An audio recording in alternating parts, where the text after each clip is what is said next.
तो यो जो पेपर है यो 27 नवंबर में आया हुआ है 2020 वाले पेपर में।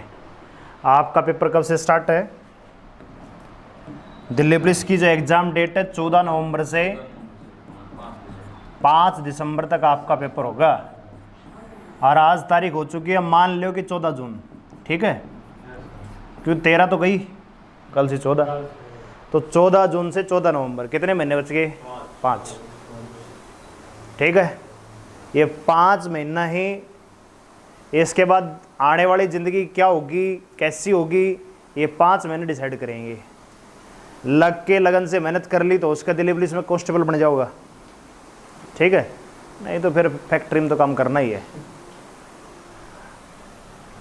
और भाई जो ऑनलाइन बच्चे इस क्लास को देखेंगे, हमारा ड्रीम बैच भी है ऑनलाइन, विशेषकर लड़कियों के लिए हमने बनाया है, तो अगर कोई गर्ल्स ज्वाइन करना चाहती तो आ सकती है।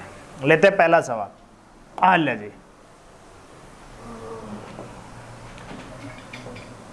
पहला सवाल आ चुका है, फटाफट आंसर दीजिए। उस समचतुर्भुज का क्षेत्रफल कितना होगा जिसकी भुजा 10 सेंटीमीटर है और छोटा विकर्ण 12 सेंटीमीटर है?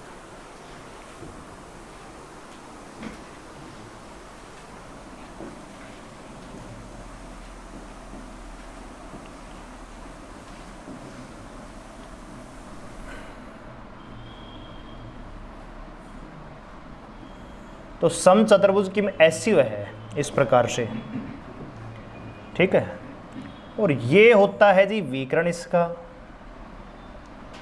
ये हम लाइन ही खींच लें, हाँ,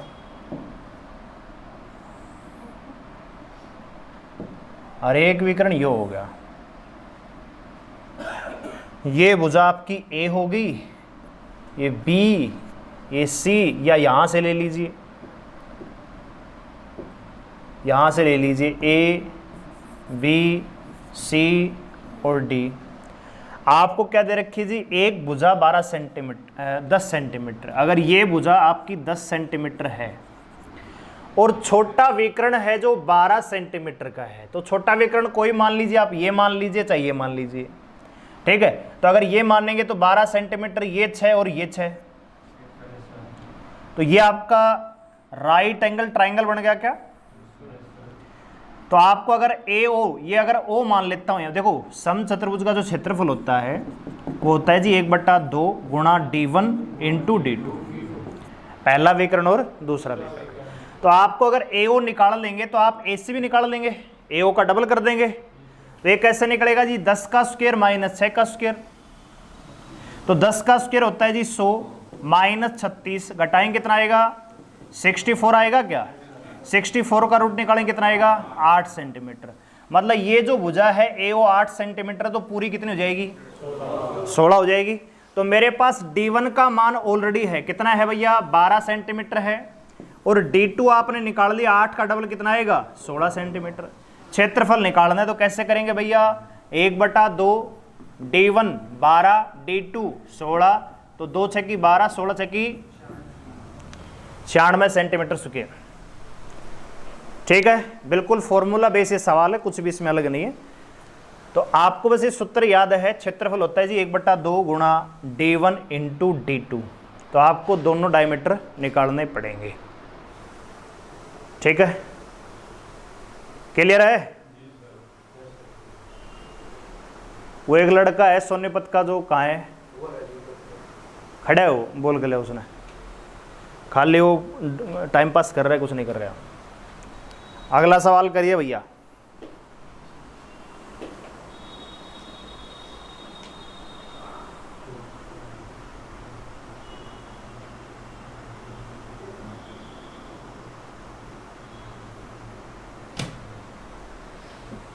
तीन वस्तुओं को प्रति वस्तु 200 रुपए के मूल्य में खरीदा गया, उनमें से एक को 12.5% की हानि पर बेच दिया गया। यदि अन्य दो वस्तुओं को उस मूल्य पर बेचा गया जिससे पूरे सौदे पर 20% का लाभ हो, तो दो वस्तुओं पर होने वाला लाभ प्रतिशत ज्ञात कीजिए। तीन वस्तु लेकर आयो, एक ने तो 12.5% की हानि पर बेच दी, अरे चावा है कि पूरा सौदा में 20% का लाभ हो, तो बाकी जो वस्तुएं हैं दो, उनको कितने % के लाभ पर बेचना होगा, ये आपसे पूछा गया है। करिए जरा।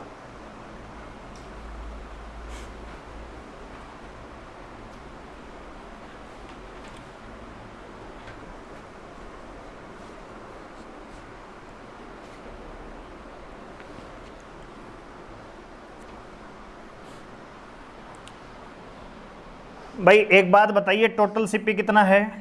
600 जाएगा क्या? एसपी कितना होगा? 12 छक्की 72, 720 रुपये। अरे हाँ कि ना? 200 रुपये में एक वस्तु खरीद के लेकर 3 रुपये, टोटल क्रय मूल्य कितना हो गया? बैठ जाओ रे, कॉपी पेन ले अपनी। क्रय मूल्य कितना है? 600 रुपये।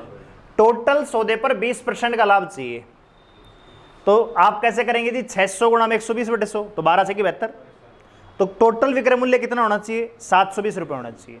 अब एक वस्तु ले आया था 200 में और बेच रहा है कितने में जी? 12.5% की हानि पर, तो उसका विक्रय मूल्य क्या रहेगा जी? तो 12.5% का मतलब होता है 1/8। 8 में खरीदा, 7 में बेचा, तो 8 का मान आपको दे रखा है जी 200/8 गुणा में 7। तो भैया आप काटेंगे 4 दूनी 8, 4 पंजे 20, 2 से कटेगा 25, 25 आते 175 होता है क्या? आ रहा है कि मेरे दिमाग में? एक वस्तु 200 में लाया, 175 में बेच दी, तो बाकी वस्तुओं का विक्रय मूल्य कितना रहना चाहिए? तो आप कहेंगे जी बाकी की दो वस्तुओं का जो एसपी रहेगा, जो बची हुई दो वस्तुएं हैं उनका जो एसपी रहेगा 720 माइनस 175 रहेगा, हाँ कि ना? घटाएंगे, 10 में 5 गई 5, 11 में 7 गई 4, और भैया 6 में 1 गई 5, 545 रुपए। राइट? समझ में आ रहा है कि नहीं आ रहा? सिंपल सी बात है भाई, 3 वस्तु लेकर आया 200 रुपया में एक वस्तु, टोटल क्रय मूल्य कितना? 600। बेचना चाहता है, टोटल सौदे पर 20% का लाभ, टोटल विक्रय मूल्य कितना होगा? 720 रुपये होगा। एक वस्तु 12.5% की हानि पर बेची, तो एक वस्तु 200 में खरीदी, 12.5% की हानि का मतलब 175 में बेच दी। बाकी की दोनों वस्तुएं कितने बिकी होंगी? 545 में। तो जो दो वस्तुएं हैं बाकी की, उनका सीपी कितना है? 400, और दो का एसपी कितना है? 545। तो प्रॉफिट कितने का है? कितने पर? तो 100 पे कितना? 00 से 00 कैंसिल हो जाएगा, 4 से काटेंगे 4 तिये 12, 4 छका 24, 4 दूनी 8, 4 पंजे 20, 36.25 है क्या? ऑप्शन नंबर सी सवाल का आंसर। ठीक है। दिल्ली पुलिस कांस्टेबल में जो पेपर आया था पिछला, वो कैलकुलेटिव आया था, और वो यही कैलकुलेटिव आपको निकालना पड़ेगा एक एक चीज। यहाँ पे 3 वस्तुओं का क्रय मूल्य है जी 600, टोटल सौदे पर 20% का लाभ चाहता है, तो टोटल विक्रय मूल्य कितना रहना चाहिए? 720 रुपए। एक वस्तु कह रहा है कि 12.5% की हानि पर बेच दी, यानी 200 में खरीद दी, 175 में बेच दी, तो बाकी की जो दो वस्तुएं हैं उनको बेचना पड़ेगा 545 पे। भैया दो का क्रय मूल्य कितना? 400, विक्रय मूल्य 545, लाभ आज 145 का कितने पर? 400 पे, तो 100 पे कितना? 36.25 का। ठीक है। सुबह से तूने क्या किया भैया? है भाई सोनीपत?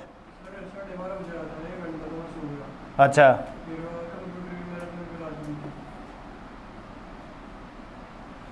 दो बजे तक सो रहा था तू, फिर खाना खा के फिर सो गया? अच्छा, अभी सवाल का आंसर दे।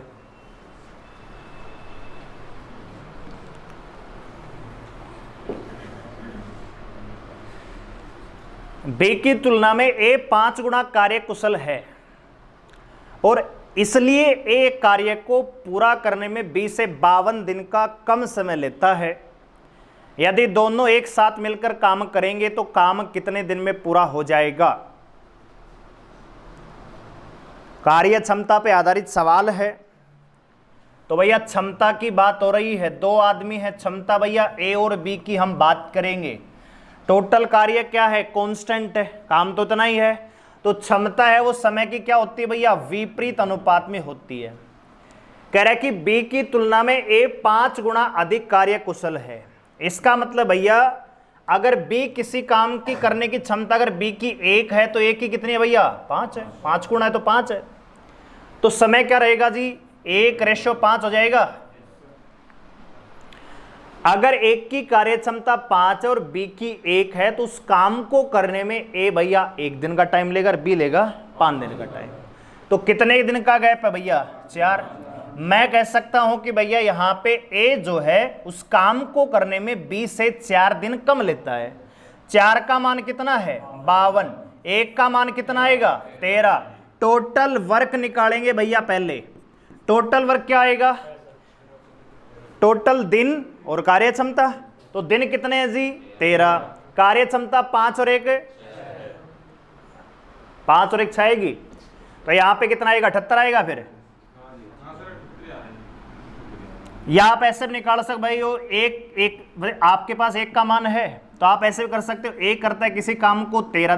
देखो एक चीज है, जुड़ेगा नहीं यहाँ पे।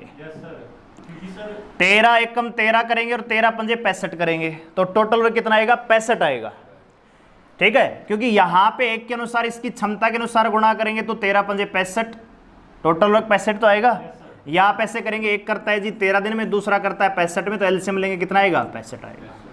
फिर आप यहां से करेंगे जी 13 पंजे 65 और 65 एकम 65, ये इनकी कार्य क्षमता होगी। तो कार्य क्षमता तो 5:1 ऑलरेडी है आपके पास। टोटल वर्क कितना आएगा भैया आपके पास 65, और कह रहे हैं कि दोनों मिलके काम करेंगे तो कितने दिन में हो जाएगा। तो क्षमता है 5 और 1 6 की, 65/6 आएगा। तो 65/6 कितना दे रखा है भैया बी में 10 सही 5/6 आया समझ। देखो कार्य क्षमता आपको दे रखी है, पहले पढ़ रखा है समय करिए। सर ये बताना कि ये दोनों जोड़े नहीं हैं, जैसे आप बता नहीं था कि दोनों जोड़ देंगे, हाँ तो इसमें जोड़ेंगे, जोड़ना नहीं है, इसमें टोटल वर्क निकालना है। बी की तुलना में ए 5 गुना अधिक कार्य कुशल है, अधिक नहीं 5 गुना कार्य कुशल है। तो कैपेसिटी आपकी 1 से 5 हो जाएगी, तो समय हो जाएगा 1 और 5 का। तो यहां पे कितने दिन का गैप है जी 4 का। 4 का मान कितना है 12, तो 1 का मान कितना आएगा 13, 1 यूनिट का मान 13 है। तो आपको निकालना है टोटल वर्क। टोटल वर्क कैसे निकलता है भैया, कार्य कैसे निकलता है मेरे को बताइए जरा। कार्य निकलता है आपका भैया, आपकी कैपेसिटी कितनी है और आपने टाइम कितना लिया है। तो 13 का गुणा 1 से करेंगे तो 13 आएगा, यहां पे आएगा कि नहीं आएगा। तो दिन ले रहा है 13 का, कैपेसिटी 5 की, तो 13 पंजे 65। समय का गुणा क्षमता से करेंगे तो 13 पंजे 65। आप 13 का गुणा इस 5 से करेंगे तो आएगा 65। तो भैया क्षमता कितनी है 1 की, समय ले रहा है 65 दिन का, तो टोटल वर्क कितना आएगा 65। तो टोटल वर्क आपका 65 आ गया है, और दोनों मिलके काम करेंगे तो कैपेसिटी ऐड हो जाएगी 65/6 आएगा, जिसको आप लिख सकते हो 10 सही 5/6 दे।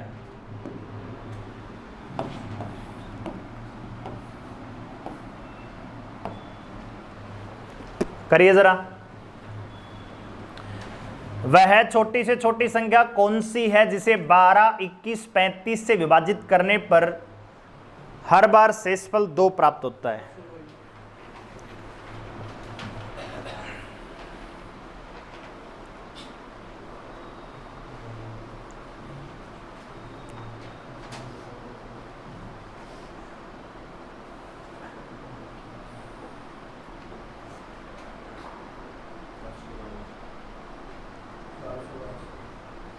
क्या आएगा 422 आएगा।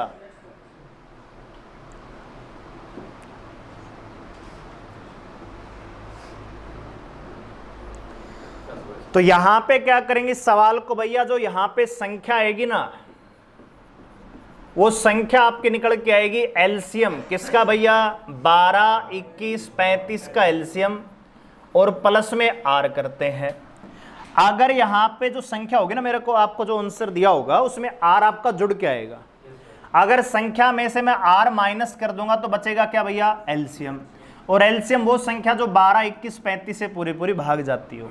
तो मैं क्या करूंगा, सभी में से 2 माइनस कर दूंगा, ये 630 हो जाएगा, ये 210 हो जाएगा, ये 842 हो जाएगा, ये 420 हो जाएगा। अब इनमें से एक संख्या है जो 12, 21, 35 से पूरी भाग जाती है। सबसे पहले आप 3 का रूल लगा सकते हो, 3 तो इसमें 3 है भैया, 8 जो ये गलत हो गया, ठीक है। आप लगा सकते हो 4 का, तो 4 से ये गलत हो जाएगा क्योंकि आखिरी के 2 नंबर 4 से भाग जाने चाहिए। आप 5 का लगा सकते हो, 35 में 5 भी और 7 भी है, तो 5 से ये भी जा रही है, ये भी जा रही है, 7 से ये भी जा रही है, ये भी जा रही है, तो इनमें छोटी कौन सी भैया, ठीक है। तो ऑप्शन नंबर डी आपका राइट आंसर। डायरेक्ट करना है तो भैया आपको करना है 21, 12 और 35 का एलसीएम कितना आएगा 420, और 420 में रिमाइंडर 2 ऐड कर देंगे तो कितना आ जाएगा 400। ये इसका डिटेल तरीका है।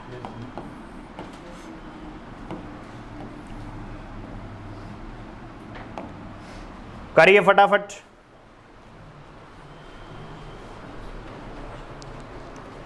एक चुनाव में दो प्रत्याशियों के लिए 3:10 के अनुपात में मतदान हुआ।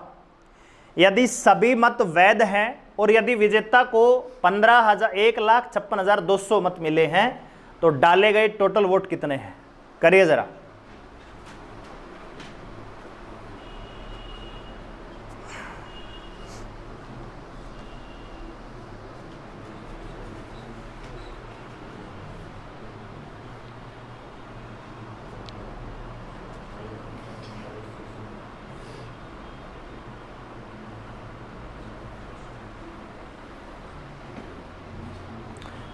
भैया दो उम्मीदवार हैं, एक ए है और दूसरा बी है।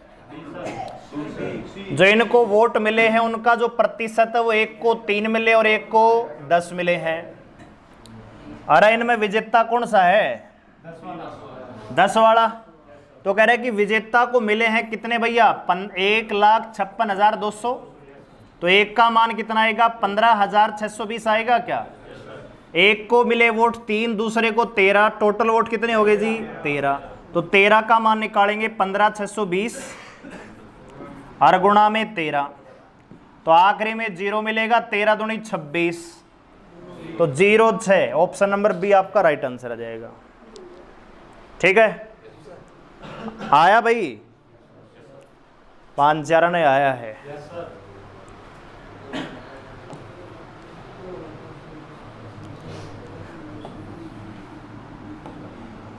करिए अगला सवाल। कह रहे कि दो धनात्मक संख्याओं के वर्गों का योगफल 24-26 है। उनमें से एक संख्या का वर्गमूल 7 है, तो दूसरी संख्या ज्ञात कीजिए। करिए ट्राई। टाइमर लगा देता हूं और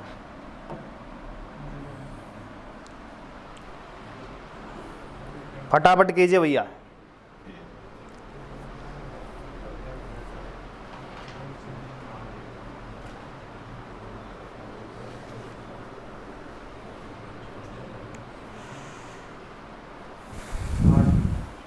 गलत आंसर।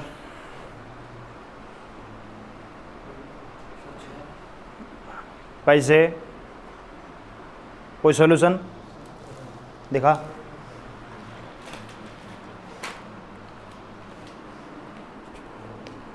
कहाँ है? 24-26 2 से भाग दे दिया। क्या ये?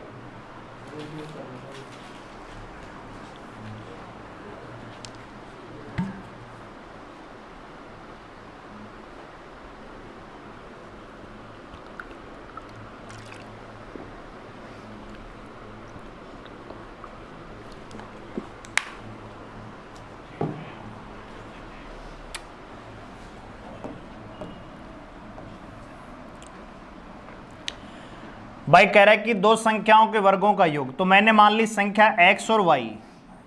संख्या में कह रहा है कि x स्क्वायर प्लस में y स्क्वायर है, ये बराबर है किसके भैया? 24-26 के। सवाल की भाषा यही है क्या? कह रहा है कि एक संख्या का वर्गमूल कितना है? 7। तो संख्या करेगी 49। तो अगर एक संख्या मेरी मान लीजिए 49 है, तो 49 का स्क्वायर प्लस में y स्क्वायर बराबर कितना है जी? 24-26। 49 का स्क्वायर कितना होता है? 24,001। तो y स्क्वायर बराबर हो जाएगा भैया 24,026 माइनस 24,001 होगा क्या भैया? 49 का स्क्वायर उधर जाएगा, माइनस का हो जाएगा। तो y स्क्वायर बराबर आपको क्या मिलेगा? तो y का मान कितना आ गया? तो सवाल का आंसर कौन सा हो गया? ठीक है, आपको संख्याएं दे रखी है x और y। मैंने मान ली संख्या मेरी एक x और दूसरी y है। कह रहा है कि संख्या के वर्गों का योग। तो x स्क्वायर प्लस में y स्क्वायर बराबर 24-26 है। एक संख्या उसका वर्गमूल 7 है, तो संख्या क्या होगी भैया? संख्या कितनी होगी? 49 होगी। तो एक संख्या आपकी 49 है, दूसरी आपकी y है, और इनके वर्गों का योग 24 26 है। तो 49 का स्क्वायर प्लस में y स्क्वायर बराबर 24 26। 49 का स्क्वायर होता है 2401, माइनस करेंगे 25 आएगा, y का मान आएगा 5। करिए जरा अगला सवाल।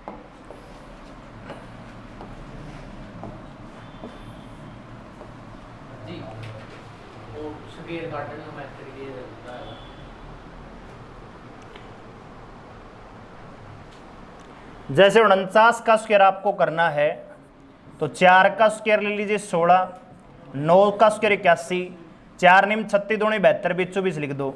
1 0 7 6 13 और 1 24, ये 2401 आ जाएगा। करिए।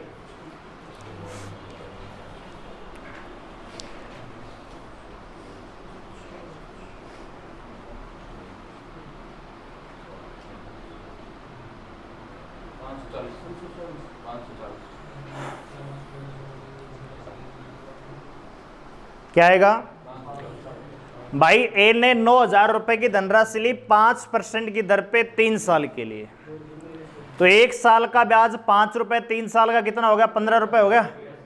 आदमी जाना था, उसने वही राशि आगे सरका दी बी को 7% की दर पे समान समय के लिए।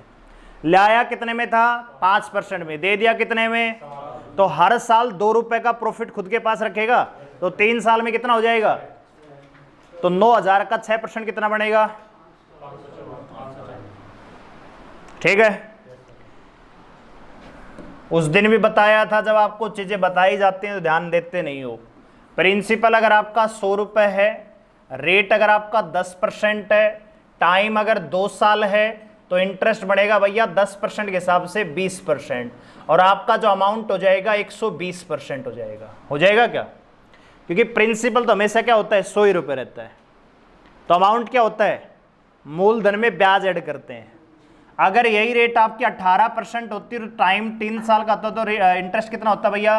54% होता। तो यहाँ पे 5% की दर से 3 साल के लिए कितना ब्याज भैया? 15%। इसने 7% के लिए आगे दे दिया, तो कितना कमा लिया जी? 21%। अब 21% में से 15% सेठ को पकड़ा देगा, बाकी अपने पास रख लेगा। कितने परसेंट का मार्जिन है जी? 6%। तो 9,000 का जो 6% बनेगा वो कितना बनेगा भैया? 540।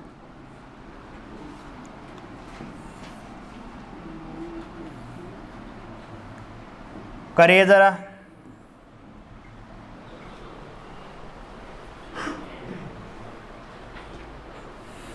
एक आयत की लंबाई एक वृत्त की त्रिज्या का 2/5 है, और वृत्त की त्रिज्या एक ऐसे वर्ग की भुजा के बराबर है जिसका क्षेत्रफल 49 वर्ग मीटर है।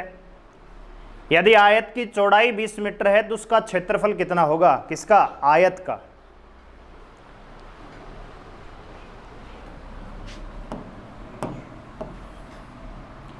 यो वर्ग है, इसका जो क्षेत्रफल दे रखा है 4900 है भैया।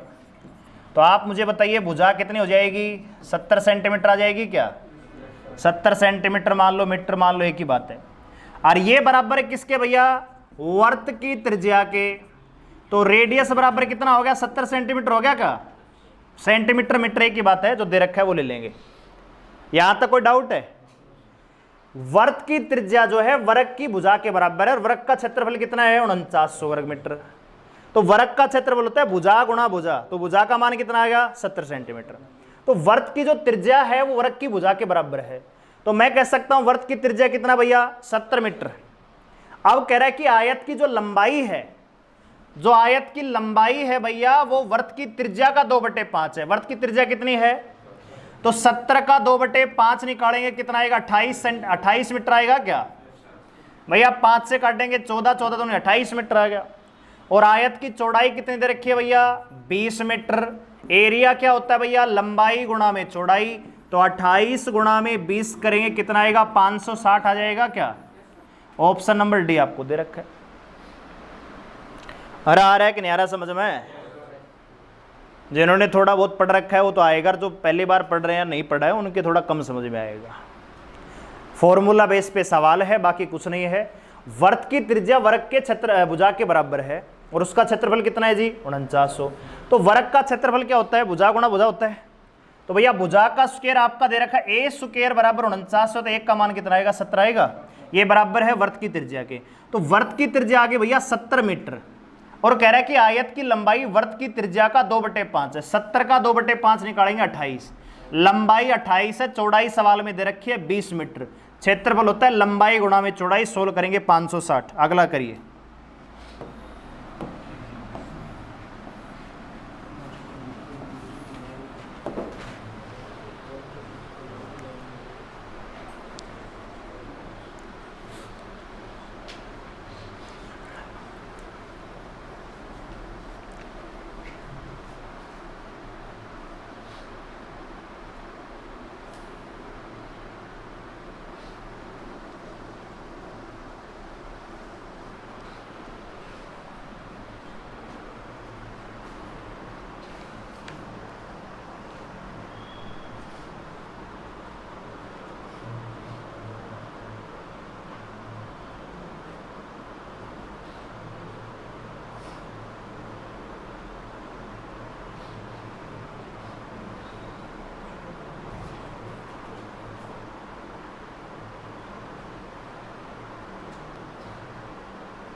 भैया इसको सोल्व करेंगे तो 7 का भाग देंगे 4 का, 5 के 20, और 20 में से 4.5 घटाएंगे तो 16.5 बचेगा क्या?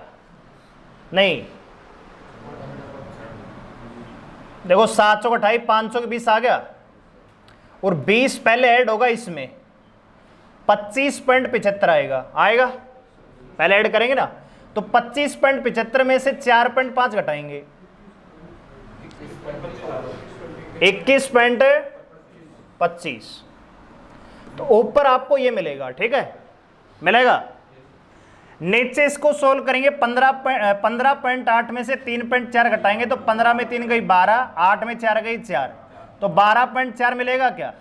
ये 12 आएगा 3/4 किसका भैया? 12.4 का, तो 4 × 12, 3.1, 9.1 आ जाएगा। हाँ, 9.3 आ जाएगा। प्लस में क्या है भैया? 5 गुणा में 2.39 है। पहले गुणा करेंगे तो 5 × 45, 5 × 15 और 4 19, 5 दूनी 10 और 1 11, 11 95 में ऐड करेंगे 9.3, कितना आएगा?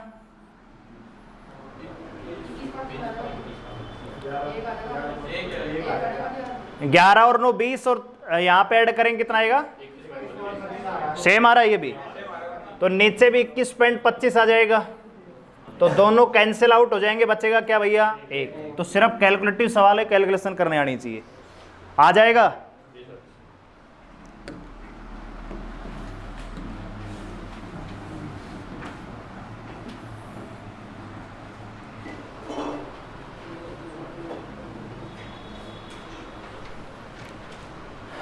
चीनी की कीमत में 25% की कमी हुई तो 10 किलो चीनी ज्यादा ले आया, तो चीनी का प्रति किलो भाव मूल कीमत में ज्ञात कीजिए। पहले कितना भाव था ये ज्ञात करना है, बताइए जरा।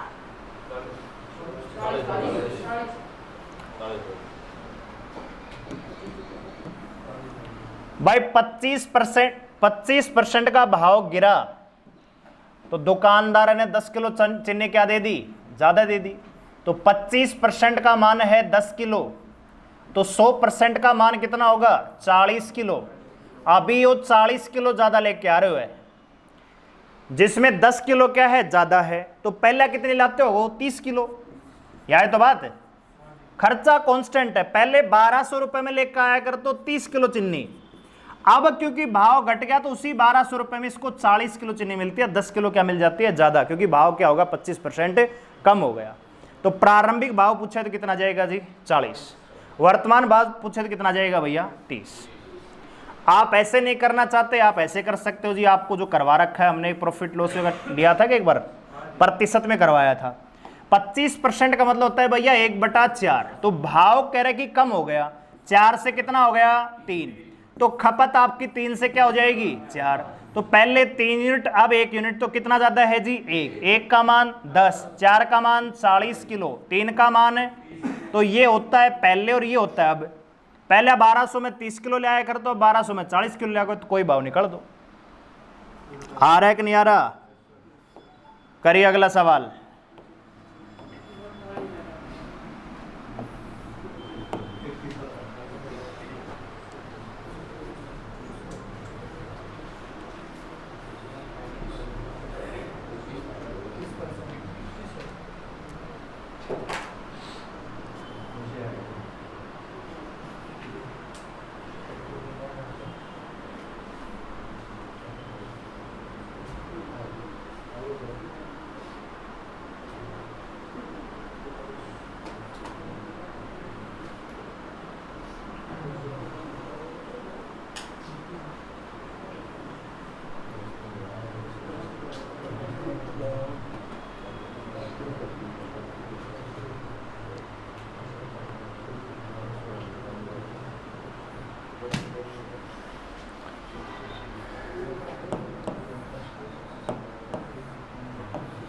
भाई वर्त का क्षेत्रफल क्या होता है? पाई आर स्क्वायर होता है क्या? तो पाई से पाई तो कैंसिल हो जाएगा, आर स्क्वायर पहले और आर स्क्वायर अब। 10% की वृद्धि कर दी त्रिज्या में। 10% का मतलब कितना होता है? 1/, तो पहले त्रिज्या 10 थी, अब कितनी होगी? तो एरिया पहले कितना 100, अब कितना जी? कितना बढ़ गया?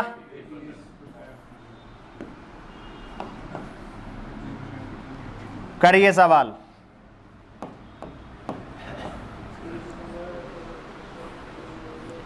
एक दुकानदार अपनी वस्तुओं पे क्रय मूल्य से 20% अधिक मूल्य अंकित करता है।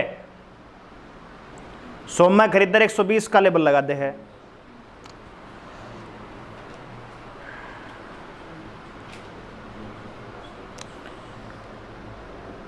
अभी हमारे पास ना कोई किताब नहीं है, आप YouTube पे सर्च कीजिए बेस्ट बुक के लिए ना।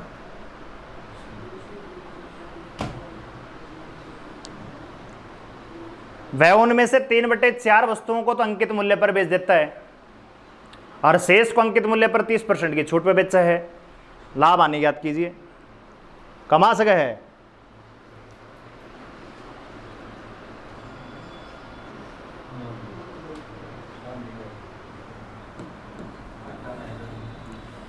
एक है भैया मार्क प्राइस अंकित मूल्य और एक कॉस्ट प्राइस क्रय मूल्य। कह रहा है कि 100 में खरीदा, लेबल लगा दिया कितने का?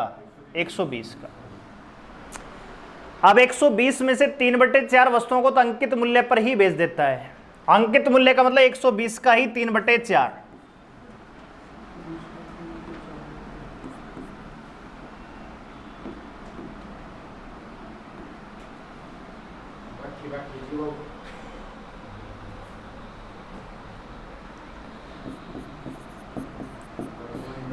कितना आएगा? 90 रुपये आ गया।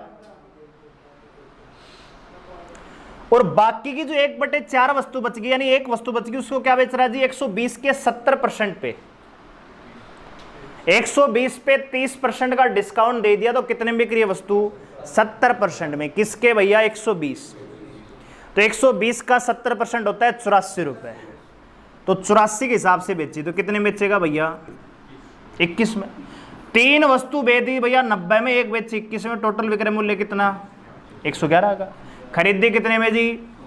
बेची कितने में? कितने का नाम हुआ? अब आप कहेंगे जी इसमें वस्तु तो है ही नहीं, तो वस्तु हम ये मान लेते भैया जितना यहाँ पे आइटम दिया 120 का 3/4 उनका विक्रय मूल्य, शेष 3/4 का मतलब है कि 4 में से 3 वस्तुएं अंकित मूल्य पर ही बेच दी। तो 120 का 3/4 कितना आएगा जी? 90 रुपए। 4 में से 3 वस्तु कितने बेच दी? 90 में बेच दी। बची एक वस्तु, एक को बेचा है जी अंकित मूल्य के 70% पे। अंकित मूल्य का 70% आएगा 84 के हिसाब से। तो विक्रय मूल्य कितना आ गया जी? 21 रुपए। तो 90 की 3 और 1 21 की टोटल विक्रय मूल्य कितना भैया? 111 का। खरीदा 100 में, बेचा 111 में। लाभ कितने का? ये करिए जरा।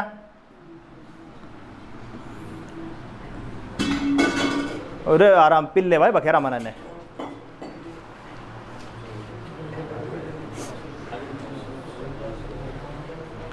जल्दी करो फटाफट।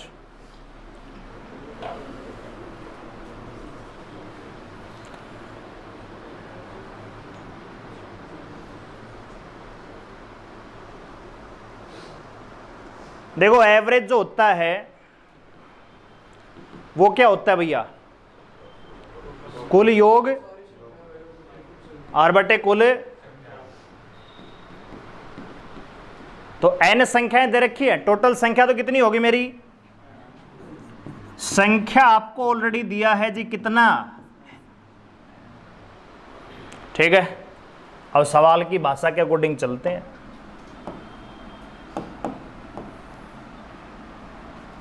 n संख्याओं का औसत दिया है, तो जी n संख्याओं का योग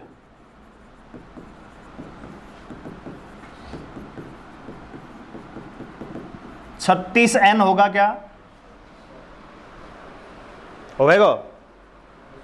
हो जाएगा। कह रहे कि 3/4 संख्याओं में 5 की वृद्धि कर दी औसत में, और शेष संख्याओं में 8 की कमी कर दी। संख्याएं हैं कितनी भैया, n, उनका 3/4, तो 3/4 n हो जाएगा। अरे हाँ कि ना, टोटल संख्या कितनी है n, इनका 3/4 कितना, 3/4 n हो गया। तो कह रहे कि जी 3/4 n में तो हमने क्या कर दिया, 36 में भैया क्या कर दिया, 5 की वृद्धि कर दी, कोई दिक्कत है। प्लस बची हुई जो संख्याएं हैं, मतलब 1/4 n है, उसमें क्या कर दी जी, 36 में से 8 की कमी कर दी। निकाल रहे क्या है, योग ही निकाल रहे हैं। संख्या गुणा में औसत, संख्या गुणा में औसत। संख्या कितनी है, 3/4 n है, गुणा एवरेज करेंगे तो क्या आएगा, योग ही निकल के आएगा, तो योग ही निकाल रहे हैं। अब यहां पे करेंगे 36 और 5 41 आएगा क्या, 41 का गुणा करेंगे 3 एकम 3, 3 चौक 12, 123 n/4 आएगा। प्लस यहां पे 36 में 8 का कितना बचेगा, 28, तो 7n आ जाएगा कि ये 28n 4 से काट देंगे, 7n आ जाएगा। यहां पे कैलकुलेट करेंगे जी, 4 आपने एलसीएम ले लिया, या डायरेक्ट भी जोड़ सकते थे आप, 28n जोड़ी दीजिए, क्या आएगा इसमें भैया, 28n आएगा ना, तो ये 28n/4 हो जाएगा। काटा नहीं, मैंने लिख दिया, बेस सभी का बराबर है, डायरेक्ट जुड़ जाएगा। तो 123 में 28 जोड़ेगा, 151n आएगा क्या, अरे हाँ कि ना भाई, /4 आएगा। यह आ गया क्या भैया, योग, संख्याओं का योग आ गया। तो संख्याएं नई कितनी हो जाएंगी, 4n हो जाएंगी भैया। टोटल संख्याएं 4 ही तो होंगी, 4 में से 3 के साथ हमने ये कैलकुलेशन की, 4 में से 1 के साथ हमने ये कैलकुलेशन की, तो नया जो योग है वो ये आ गया। तो एवरेज क्या आएगा जी, एवरेज आएगा 151n/4n। संख्याओं का योग 151n है, संख्याएं 4n है, n से n कैंसिल होगा, 151/4 करेंगे कितना आएगा, 4 × 12, 37/75 आ जाएगा, ऑप्शन नंबर डी। समस्या यह है कि एक बच्चा इस प्रकार के सवाल को ना तो नोट करता है, ना सॉल्यूशन को नोट करने की, वही भेड़ वही बकरी वही स्कोर। ठीक है, जब से चंडीगढ़ पुलिस का बैच बना 1 जून से लगातार मॉक टेस्ट करवा रहे हैं, कोई इंप्रूवमेंट नहीं, वही 50 नंबर है मॉक टेस्ट में, और वो 50 ही रहेगा। फिल्म सी देखने से कोई फायदा नहीं है, जो सवाल नहीं आता उसको फटाफट कॉपी में तैयार लिया करो और सॉल्यूशन, तब जाके स्कोर बढ़ेगा।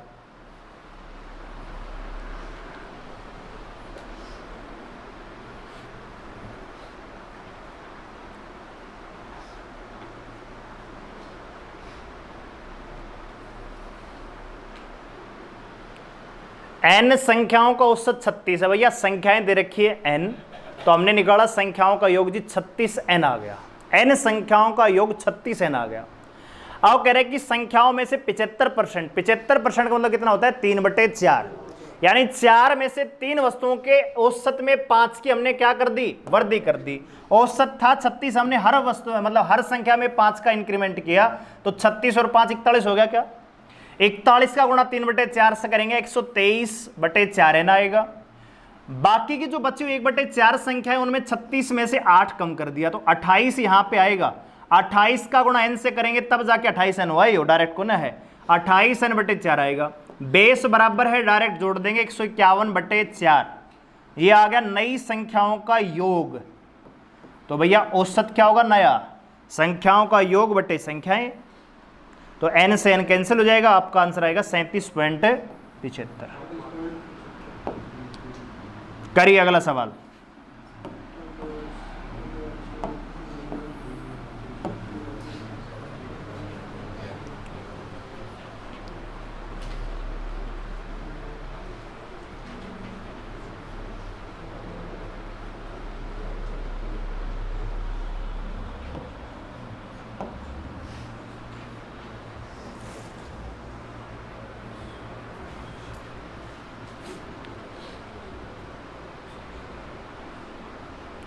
अर्धवार्षिक रूप से रेट क्या है भैया आपका 8%। तो अगर हाफ ईयरली लेगा तो नया रेट क्या हो जाएगा 4%। 4% का मतलब 1/25 होता है क्या? तो भैया सक्सेसिव लगा देंगे एक वर्ष के लिए। तो एक वर्ष में कितनी छमाई 2।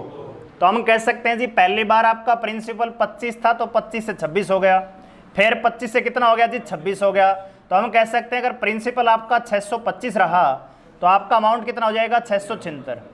कह रहे कि राशि इतनी हो गई तो 676 का मान दिया हुआ है, तो प्रिंसिपल आप निकालेंगे कैसे भैया 20,280 बटे 676 गुणा में भैया 625। अब काट लेना 26 से 26 कटेगा कितने आएगा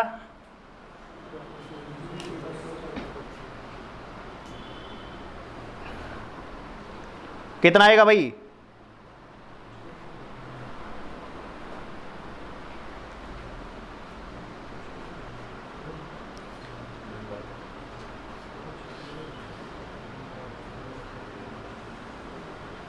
18,750।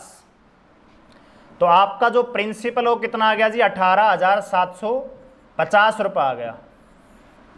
ठीक है कैलकुलेशन कर लेना आ जाएगा। अब कह रहे कि उसी धनराशि पे वार्षिक रूप से, अभी क्या था छमाही, अब क्या है वार्षिक रूप से, रेट क्या है समान है। रेट क्या है जी 8% है। 4% क्यों हुआ क्योंकि कैलकुलेशन छमाही थी। तो 8% का मतलब कितना हो गया भैया 2/25 हो गया। अरे हाँ के ना। तो अब आप इसमें सक्सेस लगा ले 2 साल का। तो आप कहेंगे जी 25 से कितना हो गया 27, 25 से कितना हो गया 27। तो आप कहेंगे जी प्रिंसिपल आपका 625 है तो अमाउंट कितना हो गया। तो ये आपको निकालना है सीआई। ये प्रिंसिपल है ये अमाउंट है, बीच का जो अंतर है वही आपका क्या होता है ब्याज कहलाता है। तो 9 में 5 गई 4, 0, 104 का मान निकालना है। तो आप कहेंगे जी 18,750 बटे 625 और गुणा में कितना 104। कैलकुलेशन करेंगे तो 31-20 आएगा। कैलकुलेशन कर लेना। यानी पहले आपको क्या निकालना पड़ेगा प्रिंसिपल, फिर दोबारा आपको क्या निकालना पड़ेगा सीआई निकालना पड़ेगा। तो पहले बार रेट है वो 8% वार्षिक है, लेकिन ब्याज और अर्धवार्षिक कैलकुलेशन है भैया। तो छमाही कितनी छमाही होगी 2। तो रेट भी आधा हो जाएगा 8% का 4%। 4% के अनुसार कहेंगे जी 25 से 26, 25 से 26, 625 से कितना हो गया 676। ये मान आपको दिया है प्रिंसिपल, आपको अमाउंट निकालना है, नहीं अमाउंट दिया है प्रिंसिपल निकालना है। कितना आएगा 18,750। अब इसी धनराशि पे इस दर से 2 साल का चक्रवृद्धि ब्याज कितने रुपए में होगा। तो रेट कितना है 8%। 8% का मतलब 2/25। तो 25 से 27, 25 से 27 ये आपको दिया है और बीच का अंतर पूछा तो कितना आएगा 31-20।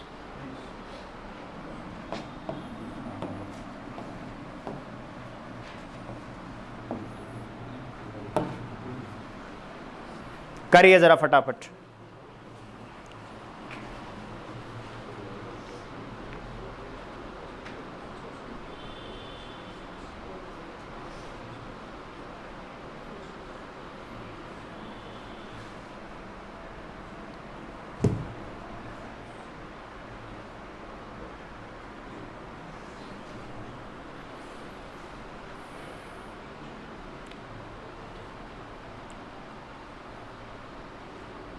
भैया समय क्या होता है, समय होता है भैया दूरी बटे चाल। कह रहा है कि 400 किलोमीटर की दूरी इसने मान लेते हैं कि x किलोमीटर से तय की।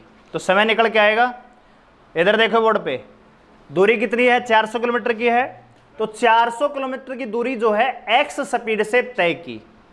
दोबारा कह रहा है कि यही दूरी 400 किलोमीटर की दूरी अगर चाल 10 किलोमीटर अधिक होती, पहले चाल कितनी थी जी x, अब 10 ज़्यादा है तो घंटे कितने लगते जी? 2 घंटे का टाइम कब लगता है, तो दोनों का अंतर है। ठीक है, अब आप इसको कैलकुलेशन करेंगे तो नीचे आएगा x इंटू एक्स प्लस में 10 आएगा। ये 400 कॉमन है तो 2 के नीचे ले आइए 400 सीधा ही, तो 400 तो हटा दीजिए यहाँ से। तो यहाँ से मिलेगा आपको x प्लस में 10 माइनस एक्स, x कैंसिल हो जाएगा।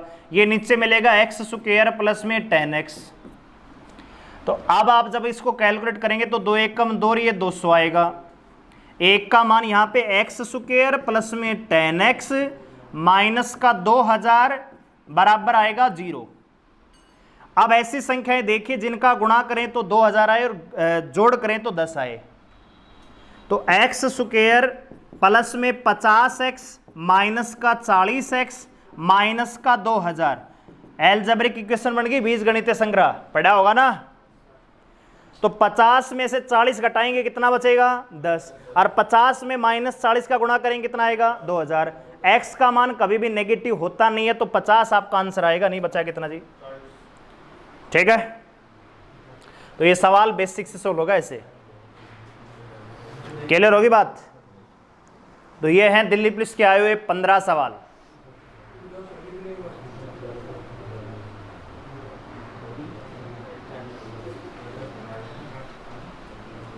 ठीक है भैया, समझ में तो मेरे ख्याल से कि भी नहीं आया होगा।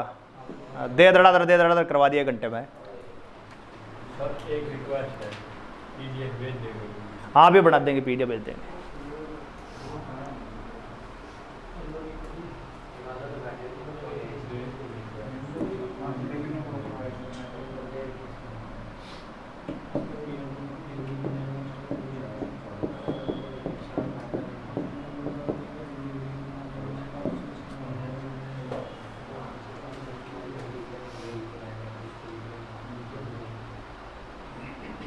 ठीक है, यही सवाल अब व्हाट्सएप पे आ जाएंगे, तो दोबारा चेक कर लेना। सॉल्यूशन इनके साथ है, पहले खुद करना, नहीं है तो फिर चेक कर लेना। गुरु अभी बना रहे 1 मिनट